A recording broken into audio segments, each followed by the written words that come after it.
Praise the lord. Good morning ప్రియ దేవుని బిడ్డలారా. మరొక శ్రేష్టమైన దినాన్ని దేవుడు మనకిచ్చాడు.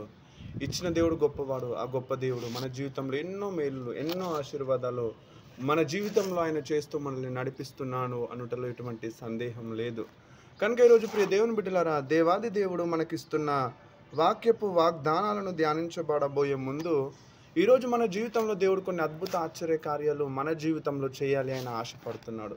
ఎందుకంటే ఆయన సజీవుడైన దేవుడు, ఆయనకు అసాధ్యమైనది ఏదీ లేదు. ఎందుకంటే ఆయన మరణాన్ని జయించాడు, పాపాన్ని జయించాడు, లోకాన్ని జయించాడు. చివరికి పరలోకంలోకి ఆయన వెళ్ళి నాకు సమస్తము సాధ్యమే, నాకు అసాధ్యమైనది ఏమైనా ఉన్నదా అని చెప్పేసి 2024 సంవత్సరాల క్రితము సాతాను కాడి యొక్క తలను చితుక తొక్కి మరణాన్ని జయించి పాపం మీద, లోకం మీద, మరణం మీద, సాతాను మీద, చివరికి ఈ విశ్వం మీదనే నేనే సర్వాధికారిని, సమస్తము చేయగల సమర్థుడను అని చెప్పేసి ఆయన దేవాది దేవుని ఎదుట, దూతల ఎదుట, విశ్వ సమూహం ఎదుట ఆయన నిరూపించినట్టుగా మనం చూస్తున్నాం. కనుక ఈరోజు నీ జీవితంలో నువ్వు అనుకుంటున్నావేమో, నా జీవితంలో ఏది నాకు సాధ్యము కాకపోవచ్చు, నా జీవితంలో ఏది జరగకపోవచ్చు. అయితే విను ప్రియ దేవుని బిడ్డ, నీకు సాధ్యము కాకపోవచ్చు, కానీ నీవు సేవిస్తున్న దేవుడు ఈ లోకాన్ని జయించిన దేవుడు, మరణాన్ని జయించిన దేవుడు, పాపాన్ని జయించిన దేవుడు. చివరికి సాతాను గాడి తలను చితక దొక్కి ఆయన మృత్యుంజయుడిగా మరణాన్ని జయించి సమస్తాన్ని సాధ్యము నేను చేస్తాను అని నిరూపించి ఆయన విజయాన్ని పొందిన విజయ ధీరుడిగా, విజయశీలుడిగా ఉన్నాడు. కనుక ఈరోజు నీ జీవితంలో అనుకుంటున్నావేమో, నాకేది కాదు, నేను ఏది చేయలేను, నా వల్ల కాదు. అయితే నువ్వు విను, నీవు కలిగిన దేవుడు గొప్పవాడు. నీవు కలిగి ఉన్న దేవుడు లోకాన్ని జయించినవాడు, మరణాన్ని జయించినవాడు, సాతాను కాడి విరగొట్టి మరణపు నువ్వు సైతం ముళ్ళు విరిచిన దేవుని సేవిస్తున్నా. నీవు ఇంకెందుకు భయపడుతున్నావు? అయితే ఈరోజు దేవాది దేవుడు నీకు ఇస్తున్న పరలోకం నుండి దేవుని వాక్కు, గాడ్స్ వర్డ్ ఫ్రమ్ హెవెన్ అన్న అంశం నుండి మరొక శ్రేష్టమైన వాక్కుతో కూడిన వాగ్దానాన్ని ఉదయకాలంలో నీకు పంపిస్తున్నాడు. కనుక ఆలస్యం ఎందుకు? పరిశుద్ధ గ్రంథాలు ఉన్నట్లయితే చేతుల్లోకి తీసుకోండి. పరిశుద్ధ గ్రంథంలో నుంచి మత్తయి సువార్త 19వ అధ్యాయము, మనకు కొన్ని వచనాలు మనం అక్కడ చూద్దాం. మత్తయి సువార్త 19వ అధ్యాయము 26వ వచనంలో ఈ మాట మనం చూస్తున్నాము. యేసు వారిని చూచి, ఇది మనుషులకు అసాధ్యమే, కానీ దేవునికి సమస్తమును సాధ్యమని చెప్పాను. వింటున్నారా ప్రియ దేవుని బిడ్డలారా? ఇక్కడ సృష్టికర్త అయిన దేవుడు, దేవాది దేవుడు యేసుక్రీస్తు ప్రభుల వారు తన శిష్యులకు కొన్ని మాటలు తెలియజేస్తూ ఏమంటున్నాడంటే, ఇది మనుషులకు అసాధ్యమే, కానీ వినండి ప్రియ దేవుని బిడ్డలారా, నాకు సమస్తము సాధ్యమే అని ఆయన కరాఖండిగా స్పష్టంగా ఆయన చెప్పినట్టుగా మనం చూస్తున్నాం. కారణం ఏంటంటే ఆయన దేవాది దేవుడు, ఆయన లోకరక్షకుడు, సర్వ మానవాళి కోసం తన ప్రాణాన్ని పెట్టిన సృష్టికర్త స్వయంగా ఏమని చెప్తున్నాడంటే, నీకు సాధ్యము కాకపోవచ్చు, నీకు జరగకపోవచ్చు, కానీ విను, నాకు సమస్తము సాధ్యమే. హల్లెలూయా.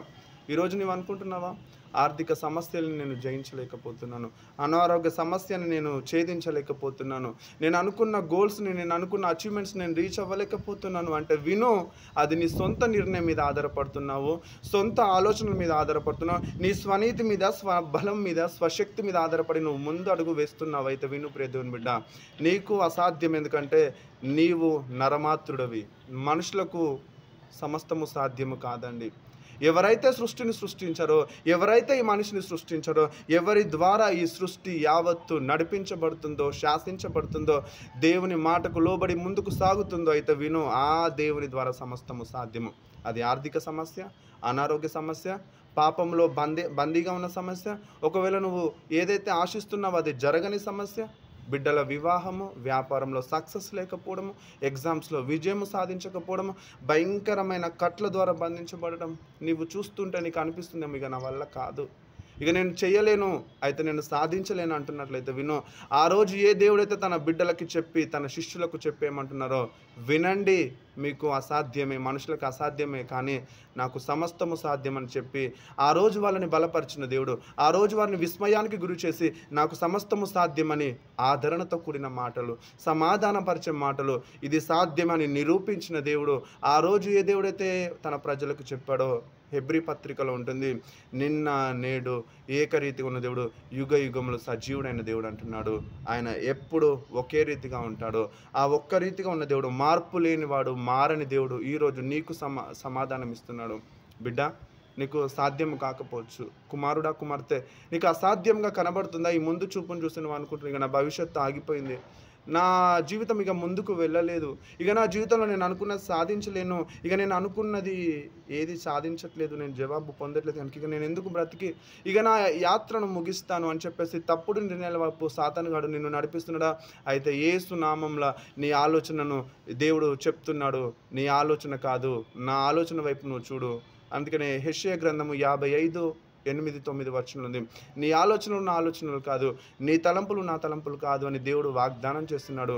కనుక నీ ఆలోచనల వైపు నువ్వు చూసి ఈ జీవిత యాత్ర నువ్వు అనుకున్నది సాధించలేమో, కానీ దేవుని ఆలోచనల వైపు నీ ఆలోచనలు కనుక నువ్వు కనిపెట్టి ఆయన చేతుల్లోకి నీ జీవితాన్ని ఇచ్చి, నీ సమస్యను ఆయన చేతుల్లో పెట్టి, నీ భారాన్ని ఆయన భుజస్కంధం మీద వేసి, యెషయా ప్రవక్త అంటాడు, నా మీద రాజ్యభారం ఉంటుందని చెప్పేసి ప్రవచించిన వాగ్దానాన్ని ఆయన 2024 సంవత్సరాల క్రితం తన మీదికి తీసుకొని సిలువ మీద సమస్తాన్ని జయించి, నరులకు అసాధ్యమైంది దేవాది దేవునికి సమస్తము సాధ్యం అని చెప్పేసి నరమాత్రుడిగా సామాన్యుడిగా ఈ భూమి మీదకి వచ్చిన ఆ సృష్టికర్త అయిన యేసుక్రీస్తు మరణాన్ని జయించి సమస్తాన్ని సాధ్యం పరిచడు. ఎవరికైతే సాధ్యము కాదో, మనుషులకు సాధ్యం కాని దానిని ఎవరైతే యేసుక్రీస్తుని సొంత రక్షకుడిగా అంగీకరించి, తన బిడ్డలు ఎవరైతే అంగీకరించి ఆయన వైపు చూసి ఆయన మీద ఆధారపడతారో, వారి వలె ఆయన వలె అనగా ఆయన ఏదైతే సాధించాడో, ఆయనను వెంబడించిన మనము, ఆయన మీద ఆధారపడిన మనము సైతము ఆయన వల్ల గొప్ప కార్యాలు చేస్తామని ఆయన నిరూపించాడు. కాబట్టే ఈ ఉదయకాల సమయంలో నీకు దేవుడిస్తున్న వాగ్దానం ఏమిటంటే, నీకు అసాధ్యమే కనబడుతుందేమో, కానీ ప్రియ దేవుని బిడ్డ, నాకు సమస్తము సాధ్యమని చెప్పి ఆ వాగ్దానాన్ని నీ గృహం యొద్దకు వచ్చి, నీ యొక్క మొబైల్ ద్వారా, నీతో సోషల్ మీడియా ద్వారా, యూట్యూబ్ ద్వారా, ఫేస్బుక్ ద్వారా, ఇన్స్టాగ్రామ్ ద్వారా అన్ని విషయాల్లో దేవుడు నీతో మాట్లాడుతుండగా విశ్వాసంతో ఈ మాటలు స్వీకరిస్తావు కదా?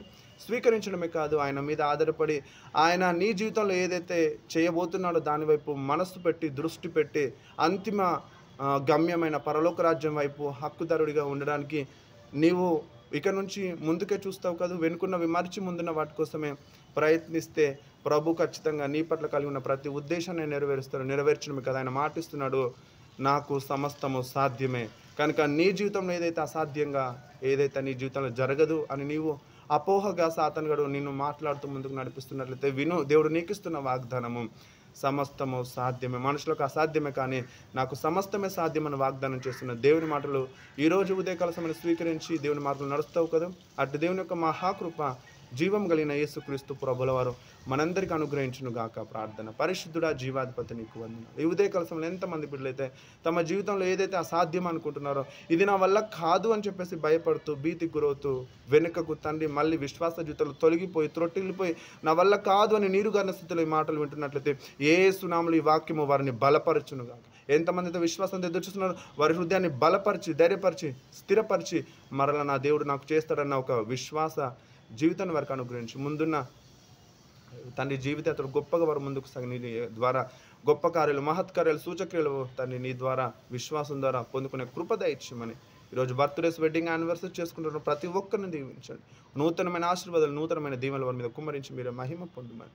ముఖ్యంగా దినం ఎంతమంది బిడ్డలైతే విశ్వాసంతో ఈ మాటలు స్వీకరిస్తున్నారు, వారి జీవితాల సమస్తము సాధ్యం అవునుగాక. అటు విధంగా సాధ్యం చేసి మీ నామని గణపరచుకున్నందుకే నిండు కృతజ్ఞతాస్తుతులు చెల్లిస్తూ ఈరోజు పనులు, ప్రయాణాలు, ప్రయాసకు, పరిచర్యకు సిద్ధపడుతున్న ప్రతి ఒక్క బిడ్డను దీవించి నడిపించి మీరే మహిమ పొందమని మహాగణుడు, మహోన్నతుడు, సర్వశక్తిమంతుడు, సమస్తము సాధ్యము చేయగలిగిన నజరేయుడు రక్షకుడు యేసు ఘనశక్తి గల నామాన్ని బట్టి ప్రార్థించి, స్తుతించి, కృతజ్ఞతలు అర్పించి అడిగి వేడుకొని పొంది ఉన్నాము తండ్రి. ఆమేన్. దేవుడు మీ జీవితంలో సమస్తాన్ని సాధ్యము చేయనుగాక.